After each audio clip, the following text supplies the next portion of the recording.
आज हम लोग आपकी कक्षा 10 में अध्याय 2 में एक कविता है धनुष भंग, जिसके रचनाकार तुलसीदास जी हैं। इसके 20वें भाग की व्याख्या सीखेंगे।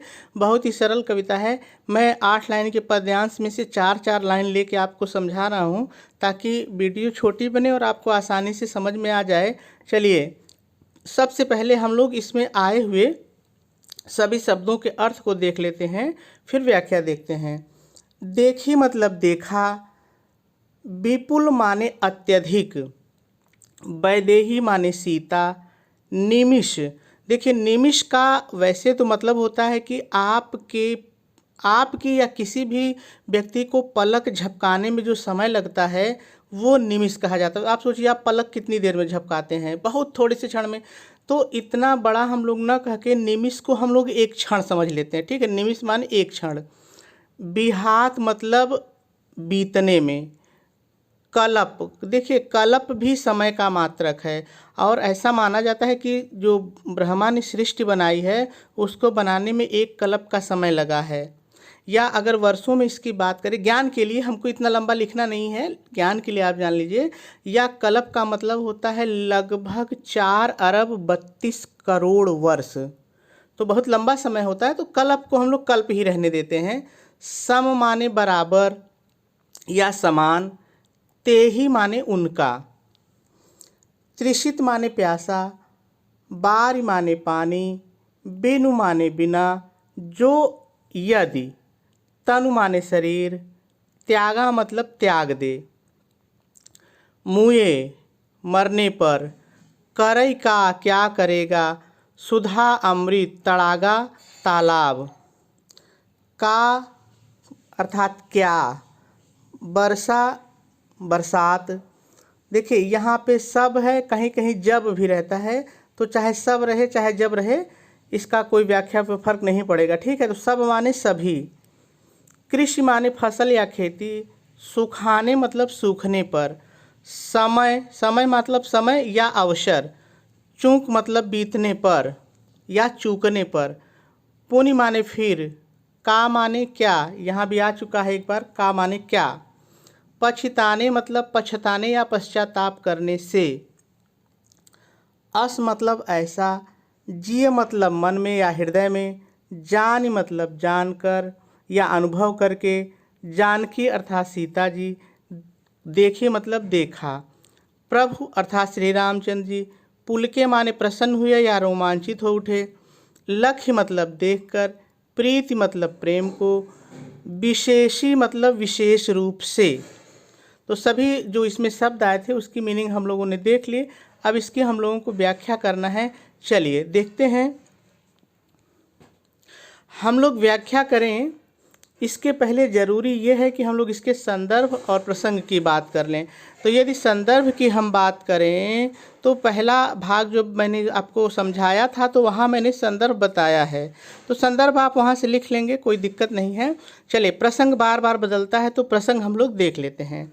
आप प्रसंग हेडिंग डालेंगे और डैश डाल के लिखेंगे, प्रस्तुत पद्यांश में तुलसीदास जी ने श्री रामचंद्र जी के द्वारा सीता जी की व्याकुलता का अनुभव करने का बहुत ही सुंदर वर्णन किया है, और आपका जो प्रसंग है वो भी पूरा हो जाएगा। चलिए, अब व्याख्या की बात करते हैं। आप व्याख्या हेडिंग डालेंगे और डैश डाल के लिखेंगे, पहले अपनी तरफ से लिखेंगे, श्री रामचंद्र जी ने जब, इतना आपने जोड़िए, श्री रामचंद्र जी ने जब सीता जी को देखा, फिर अपने जोड़िए, तो वह विपुल अत्यधिक विकल दिखाई पड़ी, उनका, तेही, तेही माने उनका, एक एक क्षण, निमिष माने क्षण, एक एक क्षण, एक एक कल्प के समान बिहात यानी बीत रहा था। उनका एक एक क्षण एक एक कल्प के समान बीत रहा था।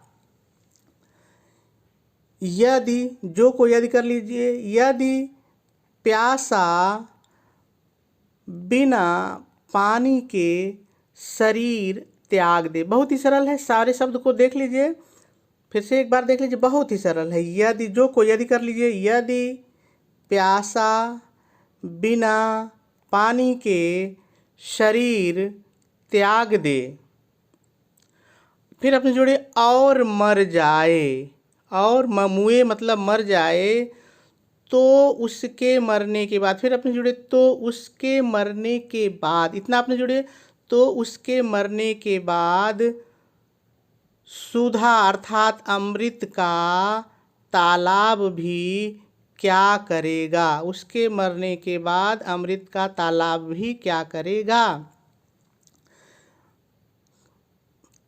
यदि अपने जुड़े, यदि कृषि पूरी, यहाँ सबको पहले कर लीजिए, यदि पूरी कृषि सूख जाए फिर बरसात का क्या मतलब, अर्थात फिर बरसात होके भी क्या करेगी।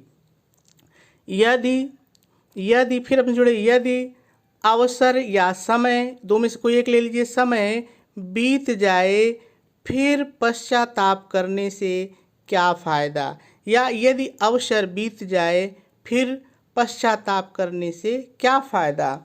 ऐसा मन में, अस माने ऐसा मन में अनुभव करके, फिर अपने जुड़े श्री रामचंद्र जी ने सीता जी को देखा, फिर अपने जुड़े और प्रभु श्री रामचंद्र जी, फिर अपने जुड़े अपने प्रति, इतना आपने जोड़ना पड़ेगा, और प्रभु श्री रामचंद्र जी अपने प्रति सीता जी का विशेष प्रेम देखकर पुलकित अर्थात प्रसन्न हो उठे या रोमांचित हो उठे, और आपकी व्याख्या समाप्त हो जाएगी। तो बहुत ही सरल है। चलिए मैं जल्दी से एक बार फिर आपको बता देता हूँ, यदि कहीं कोई चीज़ छूट गई है तो। चलिए देखिए, आप व्याख्या हेडिंग डालेंगे और लिखेंगे, तुलसीदास जी कहते हैं जब श्री रामचंद्र जी ने, इतना आपने जोड़ना। तुलसीदास जी कहते हैं जब श्री रामचंद्र जी ने सीता जी को देखा तो वे अत्यधिक व्याकुल दिखाई पड़ी। उनका एक एक क्षण, एक एक कल्प, उनका ते ही माने उनका एक एक क्षण, एक एक कल्प के समान बीत रहा है। यदि प्यासा बिना पानी के शरीर त्याग दे और मर जाए फिर उसके मरने के बाद, इतना आपने जोड़ा, फिर उसके मरने के बाद अमृत का तालाब, अमृत सुधा माने अमृत, तड़ागा माने तालाब, अमृत का तालाब भी क्या करेगा। यदि पूरी कृषि या सब कृषि सूख जाए फिर बरसात होके भी क्या करेगी। यदि समय चूक जाए फिर पछताने से क्या फ़ायदा।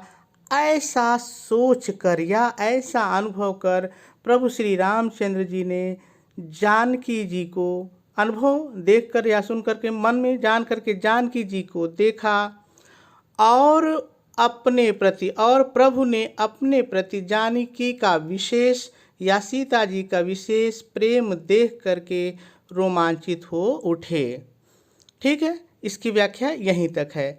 इसके अगले भाग में देखेंगे कि श्री रामचंद्र जी जो है जब ऐसा सोचते हैं कि, ये लिखना नहीं है इसमें, सुन लीजिए अगले भाग में क्या होगा कि जब प्यासा मर जाए तो फिर अमृत का तालाब क्या करेगा, कृषि के सूख जाने पर बरसात का क्या मतलब है, समय चूक करके पछताने से क्या फ़ायदा। ऐसा जैसे ही प्रभु ने सोचा सीता जी के बारे में, उन्होंने तुरंत उठाया धनुष और तोड़ दिया, है ना। तो ये अगले पार्ट में होगा। मेरे ख्याल से बात समझ में आ गई होगी।